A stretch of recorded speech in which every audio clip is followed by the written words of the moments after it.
વિદ્યાર્થી મિત્રો, સમાજના પહેલા પાઠની અંદર આપણો ત્રીજો લેક્ચર છે, જેની અંદર હવે આપણે જે આપણા પાઠના નામ પ્રમાણે એક મુદ્દાવાળો પ્રશ્ન હવે બાકી છે. આપણા પાઠનું નામ હતું ભારતનું વસ્તી વૈવિધ્ય અને રાષ્ટ્રીય એકતા. રાષ્ટ્રીય એકતાવાળો પ્રશ્ન જે છે એ ખૂબ જ મહત્વનો છે. રાષ્ટ્રીય એકતાનો અર્થ આપો અથવા તો રાષ્ટ્રીય એકતાની વ્યાખ્યા આપો. એ પ્રશ્ન જે છે એક વાક્યની અંદર બોર્ડની પરીક્ષાની અંદર કે 2 માર્કમાં પૂછાય છે. આપણે સવિસ્તાર પ્રશ્ન જોઈએ ત્રીજો. રાષ્ટ્રીય એકતાનો અર્થ સમજાવી તેના સહાયક પરિબળોની ચર્ચા કરો. અથવા એમ પૂછે કે રાષ્ટ્રીય એકતાનો અર્થ સમજાવી તેના સહાયક પરિબળોમાંથી કોઈ પણ 5ની સમજૂતી આપો. તો આપણને જ્યારે આ રીતે પ્રશ્ન પૂછે તો 5 કીધા હોય તો આપણને કોઈ પણ 5, કારણ કે કુલ 10 છે, એ 10માંથી જે છે એ 5 કોઈ પણ આપણે સમજાવવાના હોય છે. તો આ પ્રશ્ન ખૂબ મહત્વનો છે. આ પ્રશ્ન સવિસ્તાર પ્રશ્નની અંદર પૂછાવાની શક્યતા ઓછી છે. 10 જે મુદ્દાઓ જે છે એમાંથી 3 માર્કની અંદર અને 2 માર્કની અંદર જે છે તમારે પ્રશ્ન પૂછાઈ શકે. રાષ્ટ્રીય અસ્મિતા જે છે એટલે જે છે એ કોને કહેવાય? રાષ્ટ્રીય અસ્મિતા એને કહેવાય કે જ્યારે આપણે આપણા દેશ પ્રત્યે, રાષ્ટ્ર પ્રત્યે મનોવૈજ્ઞાનિક રીતે અને શૈક્ષણિક રીતે જે છે એ બધા લોકો જે છે એકતાની ભાવના, સમાનતા અને રાષ્ટ્ર પ્રત્યે જે છે નિષ્ઠા અને પ્રેમની ભાવનાથી આપણે જે જીવન જીવીએ એને રાષ્ટ્રીય એકતાની અંદર સમાવેશ કરી શકાય. સૌપ્રથમ આપણે પ્રસ્તાવના જોઈએ છીએ. ભારત અનેક વિવિધતાથી ભરેલો ઉપખંડ છે. ભારત અનેક વિવિધતાથી ભરેલો ઉપખંડ છે, જે જુદા જુદા જૂથો વચ્ચે પારસ્પરિક સહાય ભર્યા તથા સુમેળ ભર્યા સંબંધો હોય તે અનિવાર્ય છે. આપણા ભારતની અંદર અનેક રાજ્યોનો ઉપખંડનો બનેલો છે. પરસ્પર એટલે કે એકાબીજી રાજ્ય એકાબીજીને સહાય કરે છે. અને રાષ્ટ્રની અંદર સુમેળ ભર્યા એટલે કે આપણે જોયું કે 7 ધર્મના લોકો રહેતા હોય તો કોઈ પણ ધર્મને લઈને ઘણી વાર જે છે અસમંજસ ઊભું થતું હોય, તો એની બદલે સુમેળ ભર્યા સંબંધો જે છે એ રે તો જ જે છે ભારતના નાગરિકો પરસ્પર એકાબીજી સાથે સંપીને તેમજ સમગ્ર રાષ્ટ્ર પ્રત્યે વફાદાર હોય એ ફરજિયાત છે. તો રાષ્ટ્રીય અસ્મિતા ટકી શકે. ફરીથી કહું છું વિદ્યાર્થી મિત્રો, જ્યારે ભારતના નાગરિકો પરસ્પર એકબીજાની સાથે સમગ્ર રાષ્ટ્ર પ્રત્યે આદર ભાવ જે છે અને નિષ્ઠાથી જ્યારે વર્તન કરે તો રાષ્ટ્રીય અસ્મિતામાં વધારો થાય અને રાષ્ટ્રીય અસ્મિતા છે એમ કહી શકાય. કઈ મુદ્દો પાડજો. રાષ્ટ્રીય એકતાનો અર્થ ઓબ્લિક કરીને વ્યાખ્યા. હાંસિયાની અંદર 1 માર્ક અને 2 માર્ક બેયમાં લખી નાખજો. ફરજિયાત પૂછાય છે, આઈએમપી છે. બરાબર છે? ડેશ કરીને લખવાનો છે કે ભારતના પ્રથમ પ્રધાનમંત્રી, બહુ વિકલ્પમાં પૂછાય છે, ભારતના પ્રથમ પ્રધાનમંત્રી જવાહરલાલ નહેરુએ જણાવ્યું છે. એને જે જણાવ્યું છે એ વ્યાખ્યા આપણે અહીંયા આપવાની છે. બરાબર? તો એક વાક્યમાં પૂછાય કે બહુ વિકલ્પમાં પણ પૂછે કે ભારતના પ્રથમ પ્રધાનમંત્રી કોણ હતા, ત્યારે તમને એમ થાય કે આપણે ક્યાં ઇતિહાસ ભણીએ છીએ, પણ હકીકતમાં સમાજશાસ્ત્રમાં જવાહરલાલ નહેરુએ આપેલી રાષ્ટ્રીય એકતાનો અર્થ કે વ્યાખ્યા છે. નીચેથી ડબલ ઇન્વર્ટેડ કોમા. રાષ્ટ્રીય એકતા એ મનોવૈજ્ઞાનિક અને શૈક્ષણિક પ્રક્રિયા છે. મનોવૈજ્ઞાનિક અને શૈક્ષણિક નીચે અંડરલાઈન કરજો. મનોવૈજ્ઞાનિક એટલા માટે કે આપણે મનથી સમજવાનું છે, અને શૈક્ષણિક એટલે કે આપણા અભ્યાસની અંદર રાષ્ટ્રીય એકતાના બાળક નાનું હોય ત્યાંથી જે છે એના ઉદાહરણો બધા આવે છે. તો મનોવૈજ્ઞાનિક અને શૈક્ષણિક પ્રક્રિયા છે, જેના દ્વારા બધા લોકોના દિલમાં એકતાની ભાવના, સમાન નાગરિકતાનો અનુભવ અને રાષ્ટ્ર પ્રત્યે નિષ્ઠા અને પ્રેમની ભાવના વિકસિત કરી શકાય.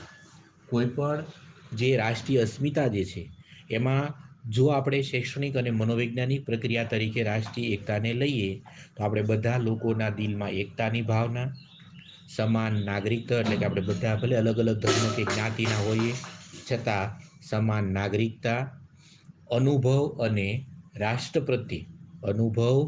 રાષ્ટ્ર પ્રત્યે નિષ્ઠા અને પ્રેમની ભાવના જે છે એ વિકસી શકે. ફરીથી વ્યાખ્યા બોલું છું. રાષ્ટ્રીય એકતા એ મનોવૈજ્ઞાનિક અને શૈક્ષણિક પ્રક્રિયા છે, જેના દ્વારા બધા લોકોના દિલમાં એકતાની ભાવના, સમાન નાગરિકતાનો અનુભવ અને રાષ્ટ્ર પ્રત્યે નિષ્ઠા અને પ્રેમની ભાવના વિકાસ કરી શકાય.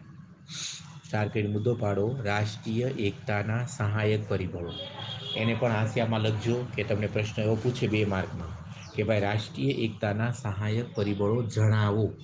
જણાવો એટલે ખાલી 10 તમારે નામ લખવાના છે. બરાબર છે. એની અંદર પહેલું ભૌગોલિક પરિબળ, બીજું ભારતનું બંધારણ, ત્રીજું નાગરિક ફરજો, ચોથું કાયદો, પાંચમું લોકશાહી પ્રણાલી, છઠ્ઠું રાષ્ટ્રીય પર્વ અને રાષ્ટ્રીય સન્માન, સાતમું રમતગમતની પ્રવૃત્તિ, 8 સમૂહ સંચારના માધ્યમો, 9 વાહન વ્યવહારના સાધનો અને 10 પરસ્પરાવલંબન અને સંયોગીકરણ. તો આ 10 મુદ્દાઓ જે છે એ તમારે પહેલાં તૈયાર કરવાના છે. હું તમને એને પહેલાં મૌખિક સમજાવું છું. ભૌગોલિક પરિબળ જે છે પહેલું, જે એની અંદર જે છે એ આપણા ભારતની અંદર બધા જ ભૂમિ પ્રદેશો સરખા નથી. આપણા ભારતમાં કડકડતી ઠંડીથી લઈને ભારે વરસાદ અને અતિ ઠંડીવાળા પ્રદેશો જોવા મળે છે. ગુજરાતથી બંગાળ સુધી ફેલાયેલો આપણો જે ભારત દેશ છે, એની અંદર બધી જ જગ્યાએ એક સરખો ભૂમિ વિસ્તાર નથી. ક્યાંય પર્વતીય વિસ્તાર છે, તો ક્યાંક નદી વિસ્તાર છે, ક્યાંક સપાટ મેદાન છે, તો ક્યાંક ઉચ્ચ પ્રદેશો છે. આ બાબતો જે છે ભૌગોલિક પરિબળ. હવે આવા ભૌગોલિક પરિબળની અંદર જ્યારે કોઈ પણ જાતની કુદરતી આફતો આવે, જેમ કે દુષ્કાળ છે, ધરતીકંપ છે, વાવાઝોડું છે, ત્યારે બધા જ લોકો જે છે એકાબીજી ધર્મ કે જ્ઞાતિના ભેદભાવ ભૂલી અને એકાબીજી વ્યક્તિઓને મદદરૂપ થાય છે, જેને ભૌગોલિક પરિબળની અંદર સમાવેશ કરવામાં આવે છે. ભારતનું બંધારણ.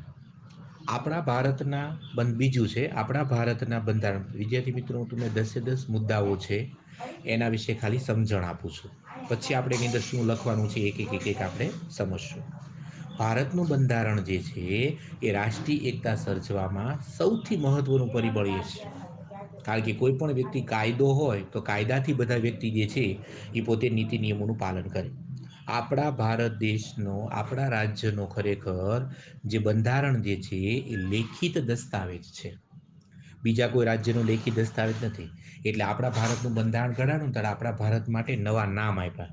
એમાં સાર્વભૌમ, સામ્રાજ્યવાદ, સમાજવાદી, બિન સાંપ્રદાયિક અને પ્રજાસત્તાક એવા નામ અલગ અલગ આપણા ભારતને આપ્યા. શું કામ?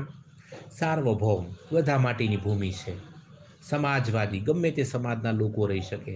બિન સાંપ્રદાયિક કોઈ પણ ધર્મ જે છે એ પાળનારા લોકો ભારતમાં રહે. અને પ્રજાસત્તાક એટલે દર 5 વર્ષે ચૂંટણી થાય. આ આપણા ભારતની અંદર ભારતનું જે છે એ કોઈ રાજ્ય ધર્મ નથી. તમે ત્યાર સુધી સાંભળ્યું છે કે ભારતની અંદર જે છે એ રાષ્ટ્રીય પક્ષી છે, રાષ્ટ્રીય પ્રાણી છે, રાષ્ટ્રધ્વજ છે, રાષ્ટ્રગીત છે, રાષ્ટ્રફૂલ છે, રાષ્ટ્ર ચિહ્ન છે. આ બધું જોયું છે, પણ તમે ક્યાંય એવું નહીં વાંચ્યું હોય કે ભારતનું આ રાજ્ય ધર્મ છે. નહીં, ભારતનો કોઈ રાજધર્મ છે જ નહીં. બરાબર? સર્વ ધર્મ સમભાવ આ જે છે એ ભારતનો રાષ્ટ્રધર્મ. ભારતના રાષ્ટ્રધર્મ માટે કોઈ ધર્મનું નામ છે નહીં. તો આ ભારતનું બંધારણ જે છે, જે આપણા રાષ્ટ્રીય એકતામાં આપણને મદદરૂપ થાય. બીજું છે નાગરિક ફરજો. આ મુદ્દો મહત્વનો છે વિદ્યાર્થી મિત્રો. 2 માર્કની અંદર પૂછે છે કે જ્યારે આપણે દેશ પાસે કે આપણે અપેક્ષા રાખીએ કે આવું કરવું જોઈએ, તો આપણા નાગરિક તરીકે આપણે પહેલાં શું ફરજ બજાવવી જોઈએ?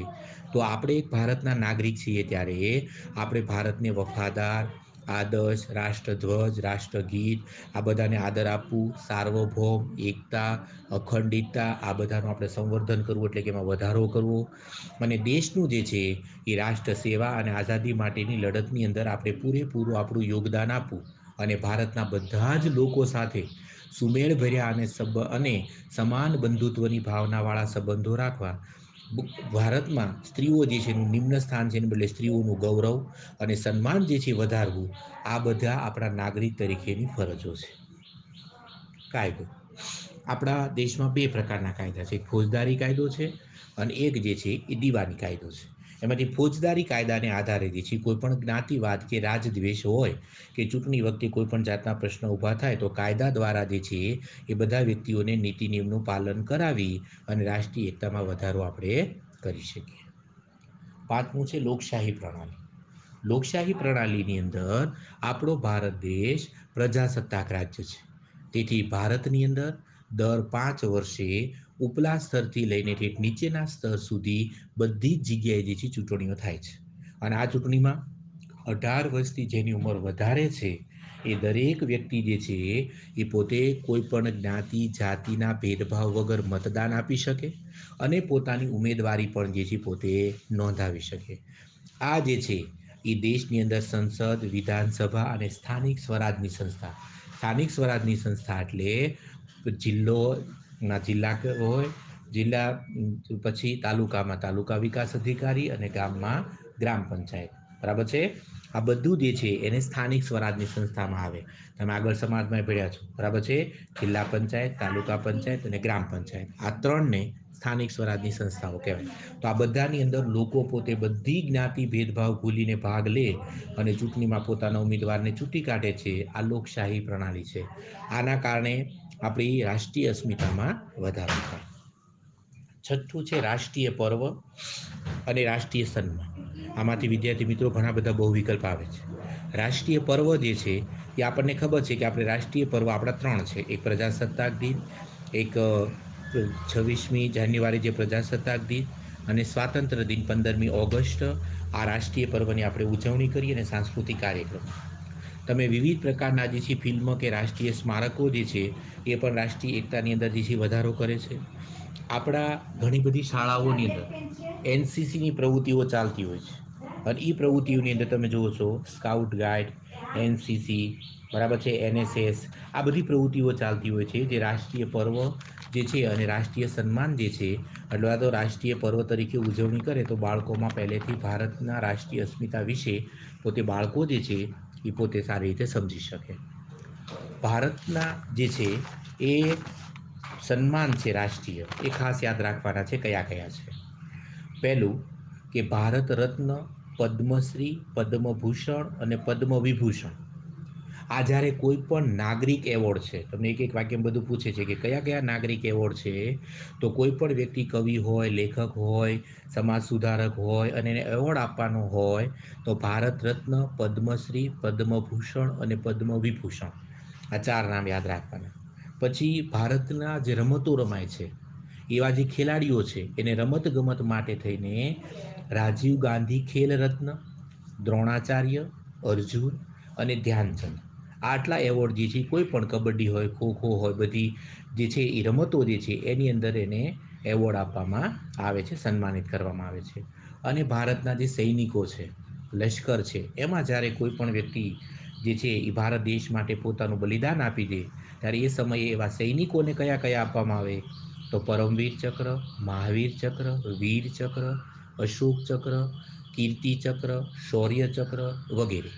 આ સન્માનવાળા જે 3 મુદ્દા છે એ 3 મુદ્દાઓ તમારે એક એક વાક્યમાં બહુ વિકલ્પની અંદર ફરજિયાત તમારે કરી નાખવાના છે, કારણ કે એમાંથી પૂછાય જ છે.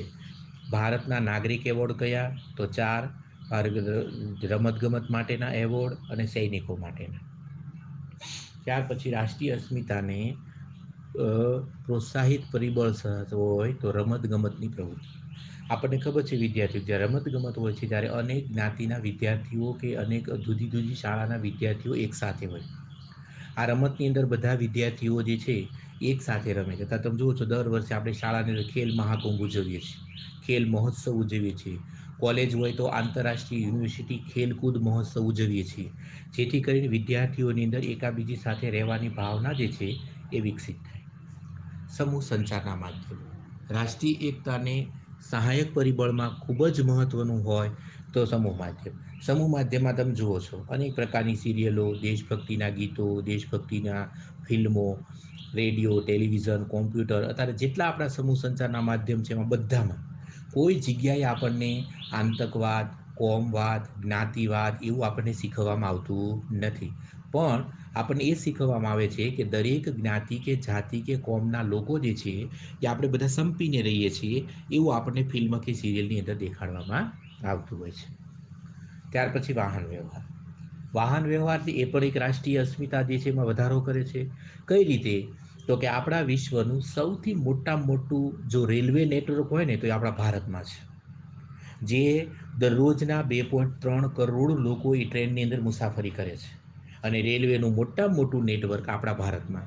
હવે જ્યારે કોઈ ડ્રાઈવરો જે છે એ પોતે આ વાહન ચલાવીને એક રાજ્યમાંથી બીજા રાજ્યમાં જાય છે, ત્યારે નોકરી ધંધા કે શિક્ષણ કે પ્રવાસ પર્યટન માટે જાય ત્યારે વાહનો સાથે જતા હોય છે અને એકાબીજી વ્યક્તિના સંપર્કમાં આવે છે અને એના કારણે જે છે રાષ્ટ્રીય અસ્મિતાનો વધારો થાય છે. પરસ્પરાવલંબન અને સંયોગીકરણ. છેલ્લો છે 10મો મુદ્દો, પરસ્પરાવલંબન અને સંયોગીકરણ. રાષ્ટ્રીય અસ્મિતામાં વધારો કરનાર હોય તો પરસ્પરાવલંબન. તમે જુઓ, આધુનિક ખેતી, આધુનિક ઉદ્યોગો અને આધુનિક સેવા એટલે નોકરી, આ બધાની અંદર દરેક વ્યક્તિને એકાબીજી ઉપર આધાર રાખવો પડે. ખેતી કરતા હોય તો સાધનો એકાબીજી પાસે ઉછીના લેવા પડે. ઉદ્યોગો કરતા હોય તો ઉદ્યોગો જે છે એની અંદર એકાબીજીની મદદ લેવી પડે. અને આધુનિક સેવા એટલે તથા તમે કોઈ સરકારી નોકરી કરતા હોય તો કોમ્પ્યુટરનું કામ છે, ઓલું કામ છે, તમે એકાબીજી વ્યક્તિ પાસે શીખીએ છીએ. તેથી આપણી અંદર ગામ, શહેર અને પ્રદેશની અંદર બધા વ્યક્તિઓ પરસ્પરાવલંબીથી જીવન જીવે. હવે આ પરસ્પરાવલંબનની અંદર જે છે વ્યક્તિ સામાજિક, સાંસ્કૃતિક અને શૈક્ષણિક પરિબળોથી બધા જુદા જુદા હોય, અલગ અલગ જ્ઞાતિના, ઓછું વધતું ભણેલા હોય, છતાં બધા વ્યક્તિઓ સંયોગીકરણ એટલે જોડાણ, સંયોગીકરણ કરીને જે છે એ બધા રહે છે. ટૂંકમાં આના કારણે અસ્પૃશ્યતા, જ્ઞાતિવાદ, કોમવાદ, આ બધી બાબતો જે છે એ લોકોમાંથી દૂર થાય છે અને હિન્દુ મુસ્લિમ એવી જ્ઞાતિવાદ જે છે એ પણ દૂર થાય છે. એટલે પરસ્પરાવલંબન અને સંયોગીકરણ જે છે એ પણ રાષ્ટ્રીય અસ્મિતામાં વધારો કરે છે. તો રાષ્ટ્રીય અસ્મિતાના 10 મુદ્દાઓ જે વિદ્યાર્થી મિત્રો હતા એ બધા મેં તમને પહેલાં મૌખિક સમજાવ્યા, જેથી કરીને તમને ખ્યાલ આવે કે કઈ રીતે જે છે એ રાષ્ટ્રીય અસ્મિતા જે છે શું છે એનો તમને ખ્યાલ આવે.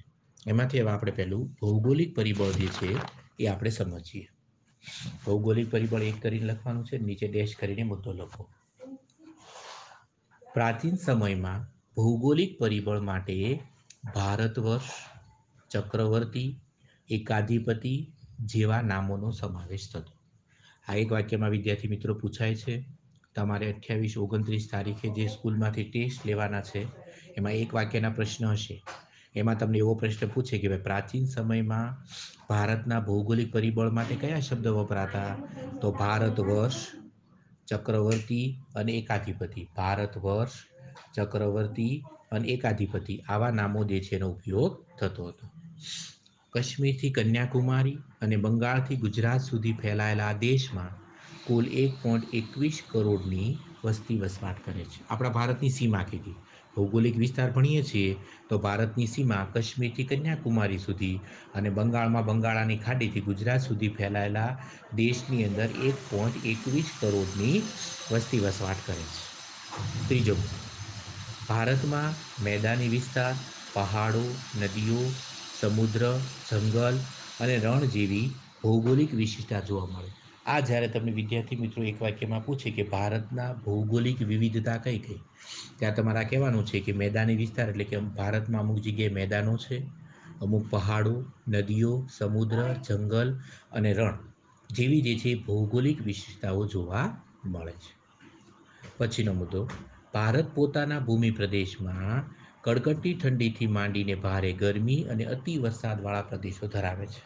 ભારતની અંદર ભૂમિ પ્રદેશની અંદર કડકડતી ઠંડીથી માંડીને ભારે ગરમી અને અતિ વરસાદ, કે આપણા ભારતમાં બધી જગ્યાએ એક સરખો વરસાદ કે એક સરખી ઠંડી કે ગરમી પડતી નથી, ક્યાંક વધુ તો ક્યાંક ઓછી.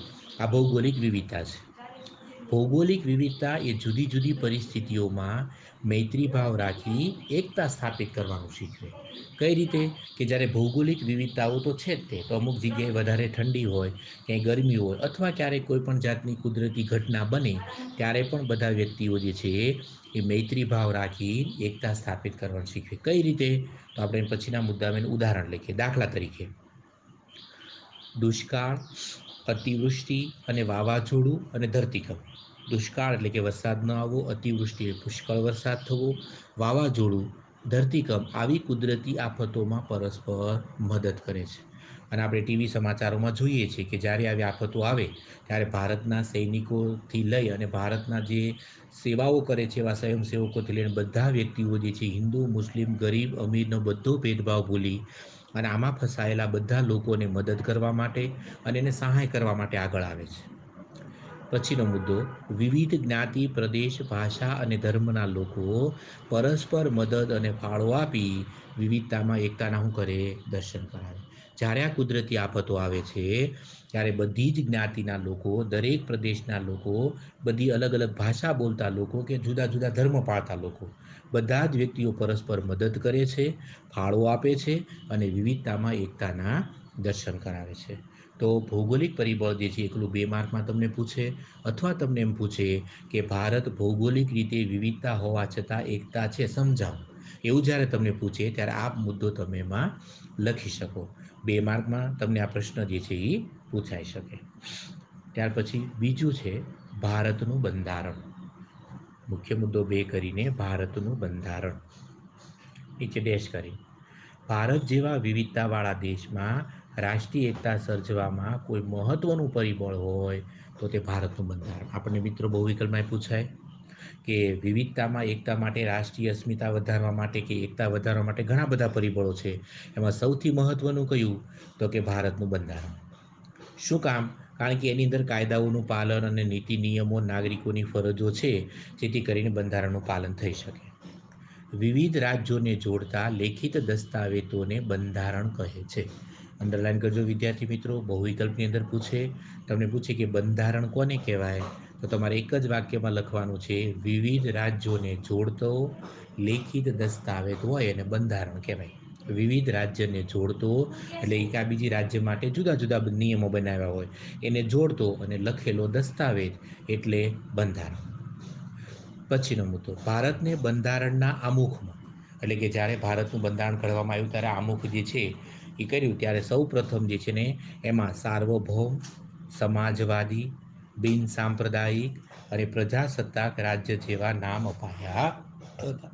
ભારતને જે છે એ ભારતના બંધારણમાં આમુખમાં જે છે એ ભારતને આ 4 નામો જે છે અલગ અલગ આપવામાં આવ્યા હતા.